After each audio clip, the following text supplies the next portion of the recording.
नमस्कार। देश के व्यूवर्स में आप सभी का स्वागत है। आज का हमारा मुद्दा है नरेंद्र मोदी जी का एएनआई को दिया गया इंटरव्यू में जो महत्वपूर्ण पहलू है उस पर देश के नागरिक के नरेंद्र मोदी जी से क्या सवाल हो सकते हैं, क्योंकि इस पूरे इंटरव्यू में नरेंद्र मोदी जी केवल पहले से प्रस्तावित एक क्वेश्चन के आंसर देते हैं और कोई क्रॉस क्वेश्चन नहीं होते।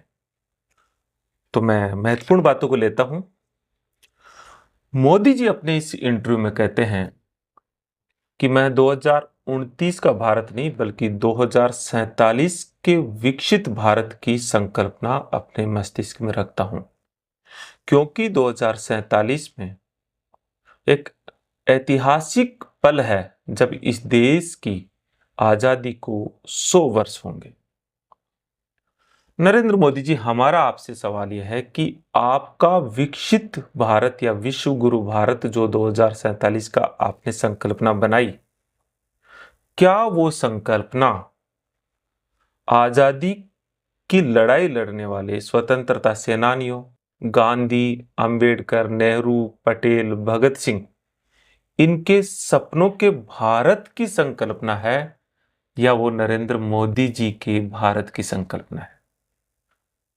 ऐसा मैं क्यों कह रहा हूं? क्योंकि इन सभी महापुरुषों की जो सपनों का भारत था वो स्वराज पर आधारित और सर्वोदय पर आधारित सपनों का भारत था, जहां स्वराज से तात्पर्य है कि नैतिक रास्तों पर चलकर ही सत्ता की प्राप्ति हो और हर कोई ये समझे कि ये उसका भी देश है तथा उसके निर्माण में उसकी भी भागीदारी है।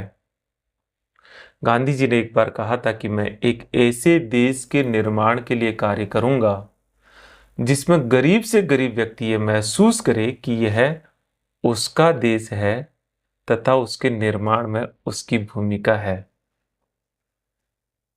जहां सर्वोदय से तात्पर्य है कि जब संसाधनों के वितरण की बात होगी तो सबसे पहला हक समाज के अंतिम पंक्ति पर खड़े व्यक्ति का होना चाहिए।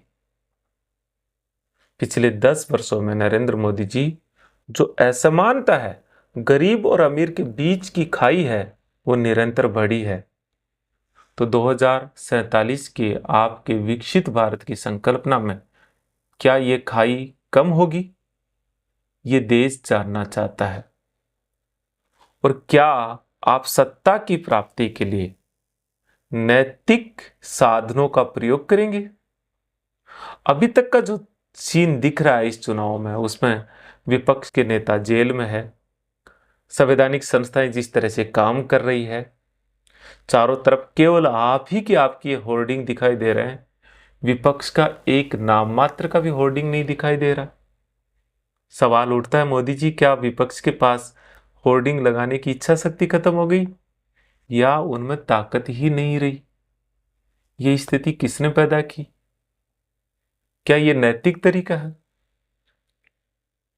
चलिए, नरेंद्र मोदी जी अपने इस संवाद में कहते हैं कि लोकतंत्र संविधान की परिधि से बंधा हुआ नहीं है बल्कि लोकतंत्र मेरी रगों में बहता है। मोदी जी, लोकतंत्र का मतलब सिर्फ चुनाव ही नहीं होता। लोकतंत्र का मतलब होता है सभी विचारों को, सभी वर्गों को, सभी मान्यताओं को, सभी संस्कृतियों को, सभी धर्मों को, सबको स्थान देना, असहमतियों के साथ भी रहना। और लोकतंत्र का मतलब होता है विपक्ष को सुनना, जनता को सुनना, असहमतियों को सुनना। आपके पिछले 10 साल के कार्यकाल में एक भी प्रेस वार्ता आपने नहीं की। मोदी जी, जब आप जवाब ही नहीं देते हो तो फिर ये कैसा लोकतंत्र है आपका? ये देश जानना चाहता है। आपने कहा कि 6 दशक का शासन और 10 साल के शासन की तुलना करें। आपने तो नरेंद्र मोदी जी वाजपेयी जी का शासन को भी हटा दिया। क्या वो भी विपक्षी है क्या आपके नजरिए में?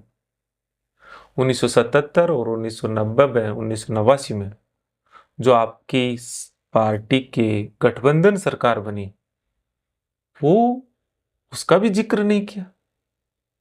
खैर कोई नहीं, थोड़ा आप अच्छा बताते, थोड़ी आप तुलना करते, ज्यादा बेहतर होता। यूपीए गवर्नमेंट के 10 साल और एनडीए गवर्नमेंट के 10 साल के पैरामीटर और थोड़ी आंकड़ों से बात होती तो नागरिक के तौर पर हमें ज्यादा अच्छे से समझ में आता।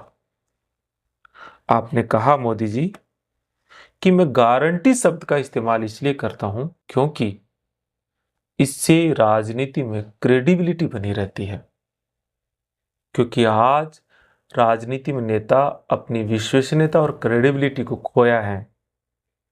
और आपने कहा कि मैंने 370 और 3 तलाक जैसे जो मेरे वादे थे उनको पूरा किया। लेकिन मोदी जी, यहाँ थोड़ी सी शब्दों की कलाकारी आप कर गए। 2 करोड़ रोजगार, किसान की आमदनी दुगना करना, काला धन वापस लाना, भ्रष्टाचार को खत्म करना, प्रत्येक नागरिक के खाते में 15 लाख आना, ये सारे आपके वादे थे। लेकिन उन गारंटियों पर आपने एक शब्द भी नहीं बोला। आपने कहा कि जो राम मंदिर का मामला है वो विपक्ष के लिए वोट की फसल काटने का रहा, लेकिन आपके लिए वो एक आस्था का मामला है। लेकिन मोदी जी, ये तो सरासर झूठ है। इसे तो कोई देश का कोई नागरिक, 5 साल का बच्चा भी कह देगा कि मंदिर मस्जिद का मामला नरेंद्र मोदी जी का सबसे प्रमुख मुद्दा रहा है। और इस बार तो आपने अपूर्ण राम मंदिर की प्राण प्रतिष्ठा कर दी, जिसका धर्मगुरुओं ने भी विरोध किया। आपने अपने संवाद में कहा कि राम मंदिर की प्राण प्रतिष्ठा को आपने सेवक की तरह लिया है, एक भक्त की तरह लिया है, आपने इसको इवेंट नहीं बनाया। यह भी मोदी जी झूठ है, क्योंकि प्राण प्रतिष्ठा में या तो आपका चेहरा दिख रहा था या बीच बीच में फ्लैशबैक्स में कुछ उद्योगपतियों के, फिल्म स्टार्स के, क्रिकेटर्स के, खिलाड़ियों के चेहरे थे। उसमें कोई आम नागरिक का चेहरा, किसान का चेहरा, आदिवासी का चेहरा कहीं नहीं था। और आपने कहा मोदी जी कि विपक्ष का राम मंदिर का निमंत्रण ठुकराना, उस पे किस तरह से आपने कटाक्ष किया।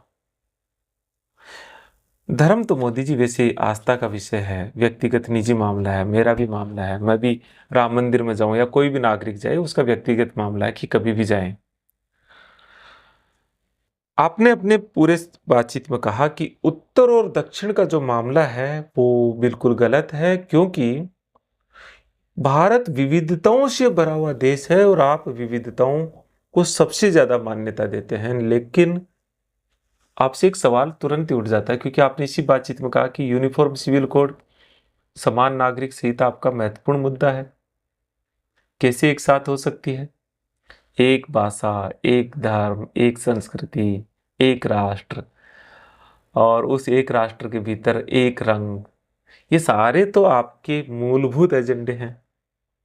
तो ये तो बात हजम नहीं हुई कि बहुत ज्यादा डाइवर्सिटी डाइवर्सिटी को आप बहुत ज्यादा स्पेस देते हो या उसको अपने व्यक्तित्व में समावेशित करते हो। ये बात सही है कि आप जहां जहां जाते हो वहां की वेशभूषा पहनना, वहां के लोकल देवी देवताओं के नाम लेना, ये जरूर आपके पूरे अब तक के व्यक्तित्व में, कर्तृत्व में रहा है।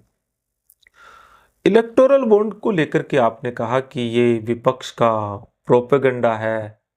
आपने इलेक्टोरल बॉन्ड ला करके काले धन पर अंकुश लगाने का बड़ा काम किया है। और अगर इलेक्टोरल बॉन्ड नहीं आता तो कैसे देश के लोगों को पता चलता कि किसने किसको कितना पैसा दिया। नरेंद्र मोदी जी, ये तो बिल्कुल गलत बात है। आपने नहीं बताया, ये आपकी व्यवस्था ने नहीं बताया कि किसने किसको कितना पैसा दिया। ये सुप्रीम कोर्ट का कॉन्स्टिट्यूशनल बेंच ने जजमेंट दिया और हम सब ने देखा कि कितनी कोशिश की कि ये आंकड़े नहीं दिए जाए। आपने तो आंकड़े देने के पश्चात भी जजों से, वकीलों से पत्र लिखवा करके चीफ जस्टिस ऑफ इंडिया पर दबाव बना रहे हो कि इस तरह के जजमेंट नहीं दिए जाए। और दूसरी रही बात ये कि काला धन खत्म हुआ, ये तो पूरा का पूरा छुपा हुआ मामला था जिसमें किसी को पता ही नहीं लग रहा था कि कौन किसको पैसा दे रहा है। ऐसी ऐसी कंपनियां भी मोदी जी पैसा दी है आपकी पार्टी को, और कोई छोटा मोटा नहीं, लगभग 26 ऐसी कंपनियां जिनका नेट प्रॉफिट जीरो या नेगेटिव है, ऐसी कंपनियों ने लगभग 600 करोड़ से ज्यादा का चंदा दिया है। ऐसे बहुत सारे मामले आए हैं जिसमें फार्मास्यूटिकल कंपनियां जो आपको चंदा देने के पश्चात उनकी रेट में कई गुना बढ़ोतरी हुई है, उनकी दवाइयों को गैर कानूनी मतलब उनकी दवाइयों को प्रतिबंधित करने के पश्चात भी उनको फिर मान्यता मिली है। ये मामले तो हम बहुत सारी रिपोर्ट में देख रहे हैं। क्विंट की रिपोर्ट देखी, न्यूज लॉन्ड्री की रिपोर्ट देखी, और आपने उस पर कभी सफाई भी नहीं दी। हमने ये भी देखा कि कोई व्यक्ति जो ईडी के गिरफ्त में आता है और वो फिर आपकी पार्टी को चंदा देता है, उसके पश्चात उसको बेल मिल जाती है। और हमने देखा कि शरद चंद्र और उनके पिता शरद चंद्र जी कैसे, जो दिल्ली शराब घोटाले के मुख्य आरोपी थे, उनको जमानत मिल गई और उनके पिताजी चुनाव लड़ रहे हैं। आपने बताया कि ED, CBI, SEBI, income tax, election commission ये सब स्वतंत्र रूप से काम कर रहे हैं और विपक्ष के आरोप बेबुनियाद है। आपने इस पे तर्क दिया क्योंकि इनमें से कोई भी कानून आपने नहीं बनाया। लेकिन मोदी जी, एक बात है, कानून तो आपने नहीं बनाया, लेकिन कानून में बदलाव आपने किया है। जैसे ईडी, ये ईडी पहले वाली ईडी नहीं है। अब जो आपकी ईडी है वो पीएमएल एक्ट में आपने संशोधन करके उसके पावर को इतना बढ़ा दिया कि इसकी अकाउंटेबिलिटी खत्म हो गई है। किसी को भी गिरफ्तार कर सकती है, संदेह के आधार पे भी कर सकती है। पहले ये मामले कोई विदेशी लेन देन पे थे, अब ये किसी भी वित्तीय अनियमितता पे जा सकती है। और 6 साल या 1 साल या 6 महीने या 1 साल या 2 साल जेल में रखने के बाद में ये कह सकती है सॉरी मुझे एविडेंस नहीं मिला, तब भी इनके विरुद्ध कुछ नहीं कर सकते हैं। जो चिटफंड के जितने भी घोटाले हैं वो भी इसलिए सामने ये सारे मामले इसलिए आए क्योंकि सेबी के पावर्स को आपने इतना बढ़ा दिया कि सारी कंपनियों को बंद करके लीगल इश्यूज में डाल दिया, और न तो उनका निस्तारण हो रहा है। देश के 18 करोड़ परिवारों का लगभग 15 लाख करोड़ रुपए फंस गया। लास्ट में आप कहते हैं मोदी जी कि फर्स्ट टाइम वोटर को 2047 के भारत के लिए वोट करना चाहिए, क्योंकि 2047 का भारत आप उन्हीं के लिए बना रहे हैं। लेकिन आप पूरी बातचीत में मोदी जी रोजगार का एक शब्द भी प्रयोग नहीं कर रहे हो। फर्स्ट टाइम वोटर को सबसे बड़ी जरूरत क्या है? रोजगार।